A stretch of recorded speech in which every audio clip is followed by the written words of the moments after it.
ባልደረባዬ ሚካኤል ደጀኔ ለክፍል አንድ ስፖርታዊ መረጃዎቹ እዚህ ይገኛል። እንደምን አደርክ ሚካኤል? አለም ቤት እንደምናደርሻል እንደምናላችሁ ብያለሁ አድማጮች። ዛሬ በጣም በትልቁ የሚጠበቅ የሩብ ፍጻሜ ጨዋታ ይከናወናል ምሽት 5 ሰዓት ላይ።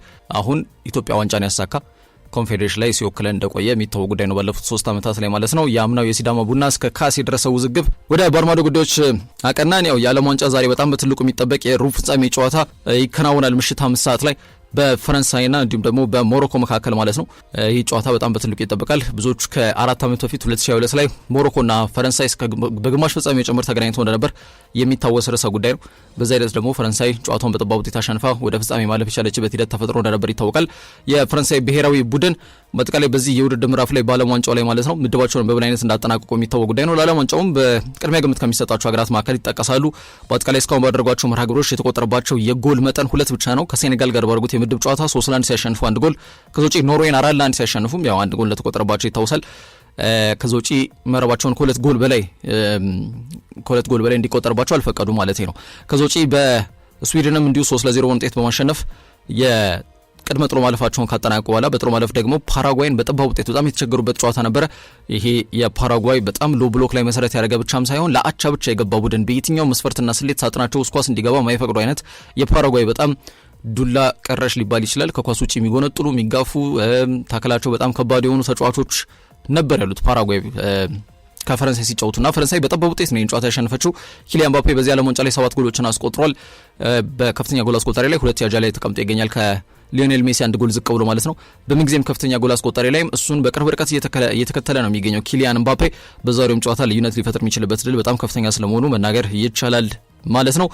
ከቡድን ዜናዎቻቸው ጋር በተያያዘ የተለየ አዲስ የጉዳትም ሆነ የቅጣት ጉዳይ የለም። ከፈረንሳይ ብሔራዊ ቡድን ጋር በተያያዘ ቢጫ ካርድ ሰለባ ከሆኑ ግን የቀጣዩ የግማሽ ፍጻሜ ጨዋታ የሚያልፋቸው ተጫዋቾች አሉ። ከነዛ መካከል አድሪያን ራቢዮ አንዱና ዋነኛው ስለመሆኑ መናገር እንችላለን። የአትላስ አንበሶቹ የአፍሪካ ኩራት ምናልባትም ብቸኛው በዚህ በሩብ ፍጻሜ እጃቸው ወይም ደግሞ እግራቸውን ማስገባት የቻሉ ሀገር ናት። ሞሮኮ ለጥያቄ አይቀርብም። ከሞሮኮ ውጪ የለም። ግብጽ ያው ከትላንትና በስቲያ ጥረት አድርጋ ነበር። ምንም በአርጀንቲና ሬሞንታዳ ተሰርቶባት ከወሩ መሰናበቷ የሚታወቅ ጉዳይ ነውና በአጠቃላይ ሞሮኮ ስብስብ ረገድ በተለይ ጥር ወር ላይ ራሱ አዘጋጅታው 35ኛ የአፍሪካ ዋንጫ ላይ እስከ ፍጻሜ ድረስ ደርሳ ያው ፍጻሜውን በተረታም ከዛ በኋላ በካፍ በተለይ በመጋረጃ ጀርባ ዋንጫው ለነሱ እንዲሰጥ ውሳኔ ማስተላለፉ የሚታወቅ ጉዳይ ነው። ከዛ በኋላ እንግዲህ ዋሊድ ረግራጊ ክለቡን ከለቀቀ በኋላ መሐመድ ኦሃቢ በተለይ በአጭር ጊዜ ከጥር ወር እንግዲህ አሁን ያለ ዋንጫ እስካለንበት እንግዲህ ሰኔ ሐምሌ ወር ድረስ ማለት ነው ቡድኑን ያዋቀረበት መንገድ እጅግ በጣም አስደናቂ ስለመሆኑ መናገር እንችላለን ማለት ነው። በአጠቃላይ ውድድር ምዕራፏ ላይ በምድብ ጨዋታዎች የመጀመሪያ ጨዋታዋን ኢቨን ከብራዚል ጋር ባቸው ውጤት እና የጀመረችው ስኮትላንድን በጠባብ ውጤት 1-0 ማሸነፍ የምድብ የመጨረሻ ጨዋታዋንም ሃይቲን 4-2 በማሸነፍ ነው ወደ ቀጣይ ዙር ያለፈችው። በቀጣይ ዙር በጣም ብዙዎች ያስገረመው ውጤት ኔዘርላንድስ ላይ በተለይ በመለያ ምት 3-2 አሸንፋ ካናዳን ደግሞ እንዲሁ በጥሎ ማለፉ ማለት ነው አዘጋጅ ሀገርና 3-0 ሆነ ሰፊ ውጤት አሸንፋ ነው ለዚህ መድረክ የበቃችሁ ማለት ነው። ስለዚህ በካምፔኗ እሷን በተመሳሳይ የተወሰኑ ጎሎች ብቻ ነው መረቧን ያስደፈረችው። ወደ 4 ጎሎች ብቻ እንዲቆጠሩባት ነው የፈቀደችውና ሞሮኮ በጣም የተደራጀ የተዋደ ቡድን ነው። እንደሚታወቀው አሽራፍ ሀኪሚ በክለብ ሌቭል ከነ ኦስማን ዴምቤሌ ከነ ዴሳይዶ ከነ ባርኮላ ጋር የክለብ አጋር ነው። በጓደኝነት ደግሞ የኪሊያን ምባፔ ቀረብ ያለ ጓደኛ እንደሆነ ይታወቃልና ዛሬ እንግዲህ ሀገሩን ወክሎ በአምበልነት ከኪሊያን ምባፔ ጋር ከጓደኛው ጋር በተቃራኒ ማሊያ የሚገናኙበት አጋጣሚ አለ። ከ4 ዓመት በፊትም ማሊያ ተቀያይሮ እንደወጡ ሜዳ ላይ የሚታወስ ጉዳይ ነው። መልካም ድል ለፈረንሳይ እንዲሆን እመኛለሁ። ዋንጫውን እኛ ካላሳካ እነሱ ቢያሳኩት ደስ ይለኛል የሚል ሀሳብ ሰጥቶ እንደነበር ይታወሳል ሀኪሚ ከ4 ዓመታት በፊት። ዛሬስ ምን ይፈጠራል? በጣም በትልቁ የሚጠበቅ መርሃ ግብር ይሆናል ማለት ነው። በአማካኝ ይህ ጨዋታ ምናልባት 2.8 ጎል ሊቆጠርበት እንደሚችል ከወዲሁ ቅድመ ትንበያና ሰዎች እየተሰጡበት ይገኛሉ ማለት ነው። የዛሬው መርሃ ግብር እንግዲህ ጂሌት ስቴዲየም ላይ ነው የሚደረገው። ማሳቹሴትስ ቦስተን ላይ ፋኩንዶ ቴሎ እንግዲህ አርጀንቲና ዳኛ ቅድም መነጋገሪያ ያልኩበት ምክንያት ይሄን ነው። 5 ዳኞች ከአርጀንቲና ነው የተመረጡት ማለት ነውና ይህ ጉዳይ በጣም ትልቅ ጥያቄ አስነስቷል። ምክንያቱም የፈረንሳይና የአርጀንቲና ብሔራዊ ቡድን ያላቸው ፉክክር መንፈስ ይታወቃል። ከ4 ዓመት በፊትም በፍጻሜው መርሃ ግብር ላይ ተገናኝተው ያው ለ2 ሰዓት የቆየ ትንቅንቅ አድርገው በመለያ ምት ነው አርጀንቲና ዋንጫውን ከፍ አድርጋ ማሳካት ይቻለችው። አርጀንቲናና ፈረንሳይ ዘንድሮም ምናልባት ለፍጻሜ ይገናኛሉ የብዙዎች ግምት ነውና ከዚህ ከፊፋ አድርባይነት ጋር በተያያዘ በጣም ሰፊ ሪያክሽኖች በማህበራዊ ሚዲያም በስፖርት ፐንዲቶችም ወይም ደግሞ የስፖርት ተንታኞችም ጋዜጠኞችም ሀሳቦች እየሰጡበት ይገኛሉ።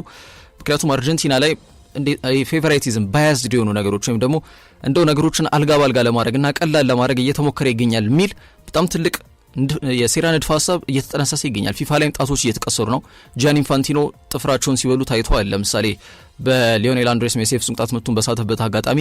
ከዛ በተጨማሪ ደግሞ አርጀንቲና ማሸነፏ ሲታወጅ ልክ እንደ አንድ አርጀንቲናዊ ጮቤ ሲረግጡም ታይተዋል። እኔ በጣም ጨንቆኝ ነበር ለአርጀንቲና ብሎ ሀሳብም ሰጥተው ነበረ ከጨዋታው በኋላ። ምንድነው ይሄ ነገር የሚል ጥያቄ እያስነሳ ይገኛል። የፊፋ ፕሬዚዳንት አይደሉም እንዴ?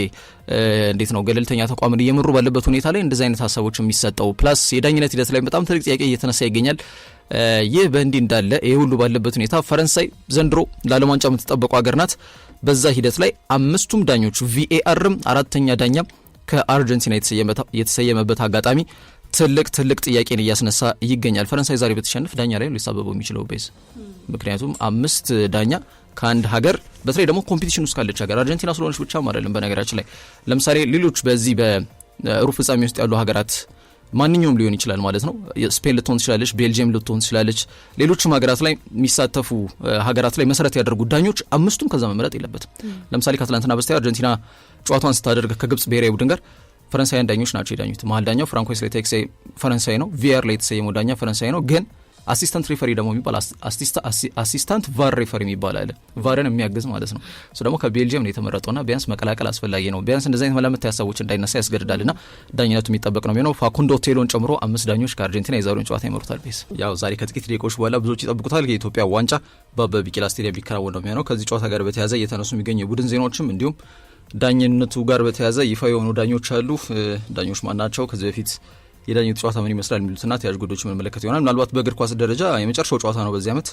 ከዛ ጋር በተያያዘ ወደ ስቴዲየም ተገኝተውም የእግር ኳስ ቤተሰቡ እንግዲህ ለመከታተል ጥረት ያደርጋሉ ተብሎ ይገመታል። ከዚህ ጨዋታ ጋር በተያያዘ መነሳት ያለባቸው ነጥቦች ለማንሳት ጥረት እናደርጋለን። ከዛ ውጭ ጋቶች ፓኖም ወደ አዲስ ክለብ አቅንቷል። ወዴት ነው ያቀናው? ያው በየጊዜው ክለብ እየቀያየረ ነው ጋቶች ፓኖም እውነቱን ለመናገር አሁን ወደ ኩዌት ሊግ ስለማቅናቱ እየተገለጸ ይገኛል።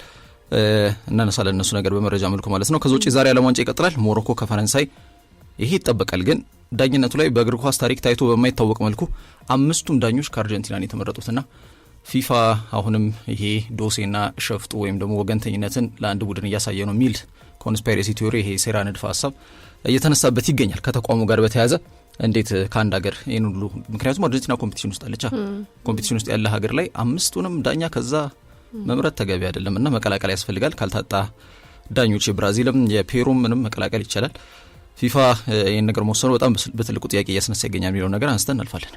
መልካም ቆይታ ይሁንልሽ። እሺ በአመሰግናለሁ ቤዝ።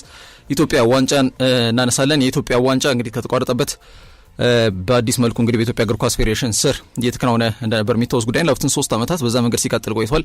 ወትሮ በተለይ ደግሞ በኢትዮጵያ ፕሪሚየር ሊግ ሁለተኛ ደረጃን ይዘው የሚያጠናቁ ቡድኖች ነበሩ በኢትዮጵያ ዋንጫ ላይ በተለይ ይሄ ውድድር ምዕራፍ ባልነበረበት ሰዓት ላይ ሀገራችን ኢትዮጵያን የሚወክሉት ማለት ነው ኮንፌዴሬሽን ካፕ ላይ የኢትዮጵያ ዋንጫ በፊት በተለይ ደግሞ ከኢትዮጵያ ፕሪሚየር ሊግ በፊት አንጋፋ ከሚባሉ የውድድር ምዕራፎች መካከል አንዱና ዋነኛው ነውና በመሀል ተቋርጦ ለረጅም ጊዜያቶች ላይ ሳይከናወን የቀረበት ሂደት ነበር። ቀደም ብዬ እንዳልኩት ባይ ዲፎልት እንደው ዝም ብሎ ሁለተኛ ያጠናቀቀ በሊጉ ሀገራችን ሲወክል ቆይቷል። ኮንፌዴሬሽን ካፕ ላይ ካፍ በሚወዳደራቸው የክለቦች የውድድር ምዕራፍ ላይ ሁለተኛ እርከን የሚሰጠው ውድድር ነው ኮንፌዴሬሽን ካፕና አሁን ግን በተለይ የኢትዮጵያ እግር ኳስ ፌዴሬሽን በአዲስ መንገድ የተዋቀረበትንም ሕግ በማሻሻል ጭምር ተሳታፊ ቁጥሮችን ከፍ በማድረግ ውድድሩን ያለፉትን 3 ዓመታት በበላይነት ሲያከናውንና እንዲሁም ደግሞ ውድድሮችን በዛ መንገድ ሲያሳልጥ መቆየቱ የሚታወስ ጉዳይ ነው።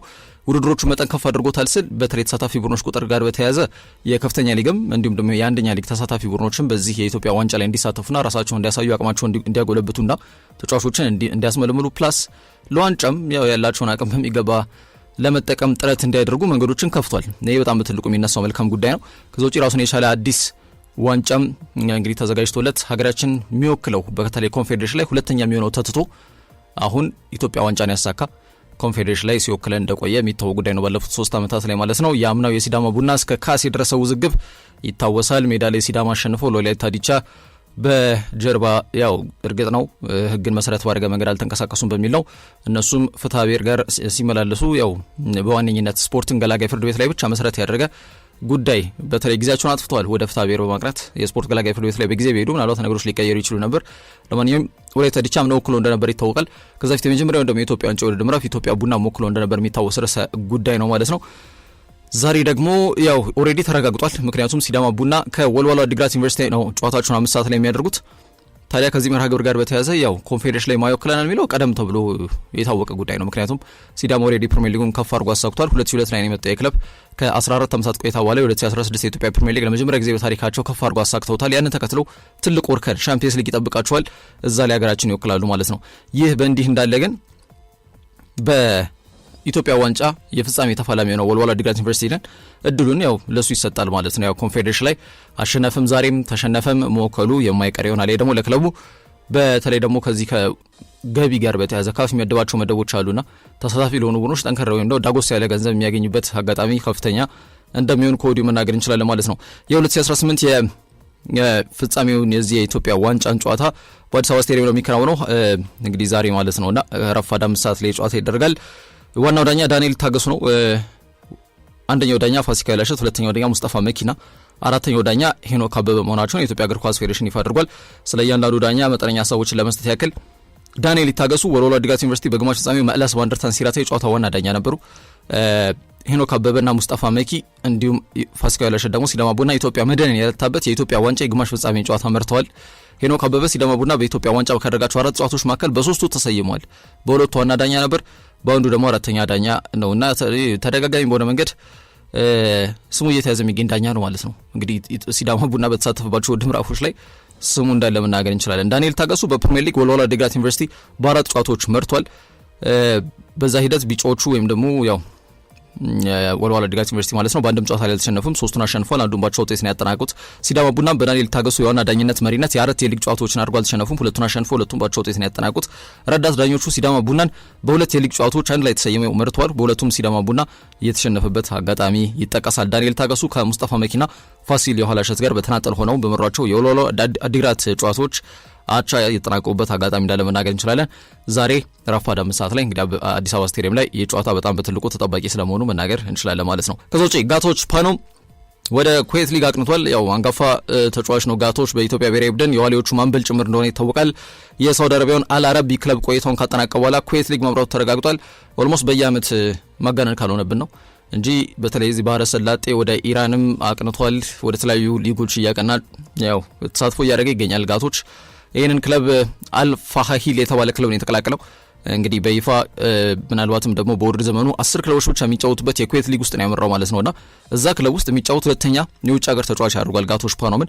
ይህ አልፋሂል የተባለው ቡድን በ2025-2026 በዚህ በተጠናቀቀው የውድድር ዘመን ላይ ቀደም ብዬ እንዳልኩት በኩዌት በሚሳተፉ 10 ክለቦች መካከል 6 ደረጃን ይዞ ያጠናቀቀ ክለብ ስለመሆኑ መናገር እንችላለን። እንቅስቃሴው ምን ይሆናል የሚለው ጉዳይ ይጠብቃል። ያው ውጭ መጫወት ጥሩ ነው፣ ልምድንም ማካበት፣ ከዛ በተጨማሪ ደግሞ ብዙ እንዴት ነው የተለያዩ በተለይ የአቅም ማዳበሪያ ጉዳዮችን ማግኘት ይችላል ግልጽ በሆነ መንገድ። ግን ያው በየአመቱ ደግሞ የተለያየ ሊግ ውስጥ መጫወት ምን ያክል ፋይዳ አለው የሚለው ራሱን የቻለ ትልቅ ጥያቄ ሆኖ ግን መነሳት የሚችል ነው። ከስፖርት ሳይንስ ባለሙያዎችም ይሄን ነገር ይነሳል። በነገራችን ላይ በየአመቱ ወይም በየ2 አመቱ ክለቦችን ሊጎችን መቀየር ፋይዳው ምን ያክል ነው የሚል ጥያቄ ስለሚነሳ ነው። ግን ያው ከተጽዕኖ ጋር በተያያዘ ያው እዚህ ሀገር ከመጫወት ወጣ ብሎ መጫወት ፕሮፌሽናሊዝምን ከማክበር ጋር በተያያዘ እንዲሁም ደግሞ አቅምን ከማዳበር ጋር በተያያዘ ክህሎትን ከፍ ከማድረግ ጋር በተያያዘ ትልቅ አስተዋጽኦ እንዳለው መናገር እንችላለን ማለት ነው።